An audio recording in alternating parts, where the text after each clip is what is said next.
Friends, welcome back to our channel. ഇന്ന് നമ്മൾ ചെയ്യാൻ പോകുന്നത് മാന്തൽ മസാല, അതായത് മാന്തലിലെ നങ്ക് എന്നൊക്കെ പറയും. അത് മസാല എങ്ങനെയാണ് നല്ല ടേസ്റ്റി ആയിട്ട് ഉണ്ടാക്കാം എന്നുള്ളത് വീഡിയോയിലേക്ക് കിടക്കാം.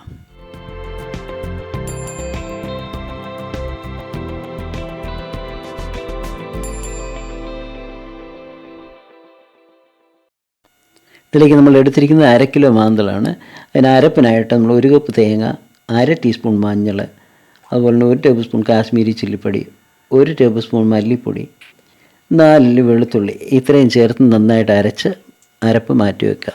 അതിനുശേഷം നമ്മളൊരു പാനിലേക്ക് 1 ടേബിൾ സ്പൂൺ എണ്ണ ഒഴിച്ചിട്ട് 1 നുള്ള ഉലുവയും 1/2 ടീസ്പൂൺ കടുകും ഇട്ട് അതൊന്ന് പൊട്ടിക്കുക.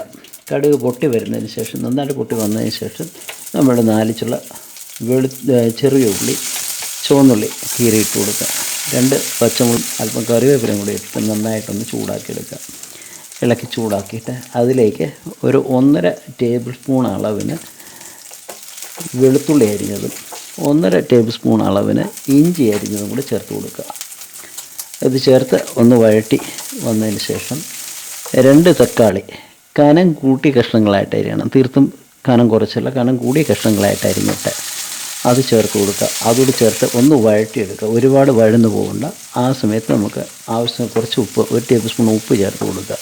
ഉപ്പ് ചേർത്ത് ഇത് ഇളക്കി അത് ഒന്ന് ചെറുതായിട്ടൊന്ന് വാടി വരുമ്പോഴത്തേക്ക് അതിലേക്ക് നമ്മൾ അരച്ച് വെച്ചിരിക്കുന്ന അരപ്പ് ഒഴിച്ച് കൊടുക്കുക. അരപ്പ് ഒഴിച്ച് ആവശ്യത്തിന് അല്പം വെള്ളവും കൂടി ഒഴിച്ചിട്ട് നന്നായിട്ട് ഇളക്കി ചേർക്കുക. ഇത് നന്നായിട്ട് ഇളക്കി ചേർത്തതിന് ശേഷം നമ്മൾ 1 നാരങ്ങയുടെ വലിപ്പമുള്ള വാളംപുളി 1 കപ്പ് വെള്ളത്തിൽ ഇട്ടിട്ട് ആ വെള്ളം ഇതിലേക്ക് ചേർത്ത് കൊടുക്കുക. ആവശ്യമെങ്കിൽ അല്പം ഉപ്പും കൂടെ ചേർത്ത് കൊടുക്കുക. ചേർത്ത് കൊടുത്ത് നന്നായിട്ട് ഇളക്കി യോജിപ്പിച്ച് ഇതൊന്ന് തിളയ്ക്കാൻ അനുവദിക്കുക. ഈ സമയം നമ്മളുടെ ഗ്രേവി കുറവെന്ന് തോന്നി അല്പം വെള്ളം കൂടി ഒഴിച്ച് നമുക്ക് ഇത് ഇളക്കി കൊടുക്കാം. നന്നായിട്ട് തിളച്ച് വരുമ്പോഴത്തേനുള്ള കഴുകി വൃത്തിയാക്കി വെച്ചിരിക്കുന്ന മീനിൻ്റെ കഷ്ണങ്ങൾ ഇതിലേക്ക് ഇട്ട് കൊടുക്കുക. ഈ മീനിൻ്റെ കഷ്ണങ്ങൾ നമ്മുടെ മസാലയുമായിട്ട് നന്നായിട്ട് ഒന്ന് മിക്സ് ചെയ്തെടുക്കണം. അത് നന്നായിട്ട് മിക്സ് ചെയ്തതിന് ശേഷം ഒരു മൂടി വെച്ച് ഇത് നമുക്ക് വേവിക്കാം. 12 മുതൽ 15 മിനിറ്റ് വരെ സമയം ഇത് വേവിക്കണം. ഇതെല്ലാം ചെറിയ തീയിലേ വേവിക്കാവുള്ളൂ, ഒരുപാട് തീ കൂട്ടി വെക്കരുത്. അങ്ങനെ വെന്ത് വന്നതിന് ശേഷം നമ്മൾ നല്ലപോലെ തിളച്ച് വന്നതിന് ശേഷം മീൻ വെന്തതിന് ശേഷം തീ ഓഫ് ചെയ്തിട്ട് 1 ടേബിൾ സ്പൂൺ അളവിന് പച്ച വെളിച്ചെണ്ണ ഇതിലേക്ക് ചേർത്ത് കൊടുത്ത് ഒന്ന് ചുറ്റിക്കുക. ഇപ്പോൾ നമ്മുടെ മാന്തൽ മസാല റെഡി ആയിട്ടുണ്ട്. ഇത് വളരെ ടേസ്റ്റി ആയിരിക്കും.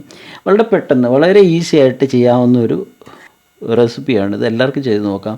തീർച്ചയായിട്ടും നിങ്ങൾക്ക് ഈ വീഡിയോ ഇഷ്ടപ്പെടും, നിങ്ങൾക്ക് ഈ റെസിപ്പി ഇഷ്ടപ്പെടും. എല്ലാവരും ഈ വീഡിയോ കണ്ടതിന് ശേഷം നിങ്ങളുടെ അഭിപ്രായങ്ങളും നിങ്ങളുടെ കമൻറ്റുകളും അറിയിക്കുക. ഈ വീഡിയോ ലൈക്ക് ചെയ്യാനും ഷെയർ ചെയ്യാനും സബ്സ്ക്രൈബ് ചെയ്യാനും മറക്കരുത്.